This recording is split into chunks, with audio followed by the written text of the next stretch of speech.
ও মাই god. আসসালামু আলাইকুম। আজকে 2024 সালের সেপ্টেম্বর মাস। তো আইফোনের ক্ষেত্রে দেখা যায়, আইফোন ডিভাইসগুলো ইউজ করি, তো কিছু মেমোরি যদি বেশি কিনতে চাই বা 256-এর জায়গায় যদি 512 কিনতে যাই, দেখা যায় প্রাইসটা খুব বেশি পড়ে যায়। এখন টাইপ সি আসার কারণে আইপ্যাড বলেন বা আইফোন বলেন, সবগুলোতে একটা এসএসডি যদি থাকে পোর্টেবল, তাহলে স্টোরেজ সুবিধাটা সলভ করা যায় খুব ইজিলিভাবে, এবং ডাটা ট্রান্সফারের ক্ষেত্রেও খুব হাই স্পিড থাকে। তো হঠাৎ বাজারে গেলাম কেনার জন্য 2024 সালের সেপ্টেম্বর মাসে। গিয়ে দেখি বাজারের যে এসএসডিটা 8,000, 2-3 মাস আগেও কিনেছি, সেটা 12 থেকে 13,000 টাকা হয়ে গেছে। তো সেই কারণে আমি আলি এক্সপ্রেসে দেখলাম যে 8, 8.5 বা 9,000 টাকা দিয়ে 1 টেরাবাইট পাওয়া যায় এবং স্পিড অনেক ভালো। তো আমি একটা জেটেক্সের 20 মডেল 1 টেরাবাইট পারচেজ করলাম আলি এক্সপ্রেস থেকে। টোটাল কস্টিং আমার 8,900 বা অ্যারাউন্ড 9,000 টাকা পড়েছে, সাথে শিপিং চার্জ ফ্রি। এবং প্রোডাক্টটি কেনার পর আমি 9 তারিখে কিনি, সেপ্টেম্বর মাসের 9 তারিখ। আজকে 21 তারিখ। পোস্ট অফিসে 18 তারিখেই চলে আসে এবং পোস্ট অফিসের মাধ্যমে আজকে বাসায় দিয়ে গেল, টোটালি চার্জ ফ্রি।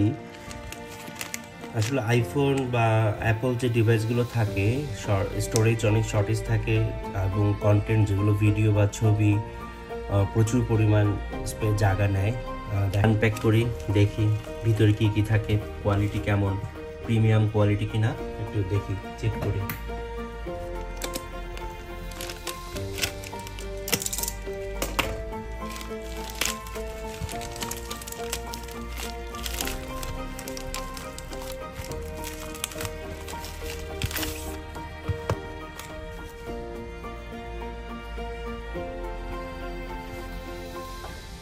ইনটেক অবস্থায় আছে।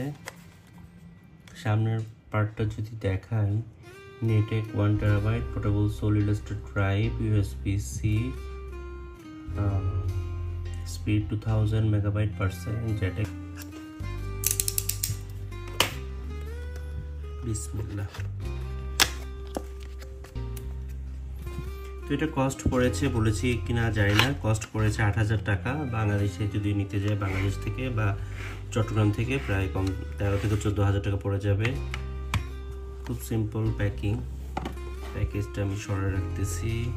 কিছু ডকুমেন্ট, পাউচ,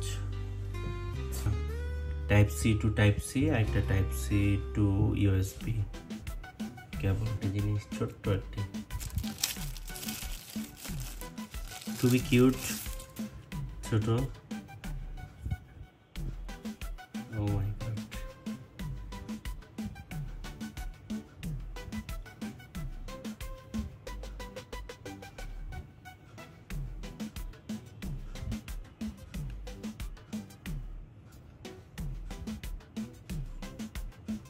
ব্র্যান্ডিং করা আছে। এটা খুবই ছোট, একটা কম্প্যাক্ট, একটা চাবি রিং এর মতো, খুবই ছোট, হালকা। ভাবে 5 বছরের ওয়ারেন্টি আছে। তো ইউজ করার পর একটা ফিডব্যাক দিব। প্যাকেটটা খুবই সিম্পল, প্যাকেটের মধ্যে এখানে ছিল আর এই সাইডে বাকি সব কিছু দেওয়া ছিল। দেখা যাক। টেস্টের জন্য আমি একটি আইপ্যাড ব্যবহার করলাম, iPad 5th generation. Transfer speed খুবই ভালো, 1 মিনিটের মধ্যে 20 GB ট্রান্সফার হলো আমার আইপ্যাড থেকে এসএসডির মধ্যে। ভিডিওটি আমি ফাস্ট স্পিডে দিয়ে দিলাম এখানে।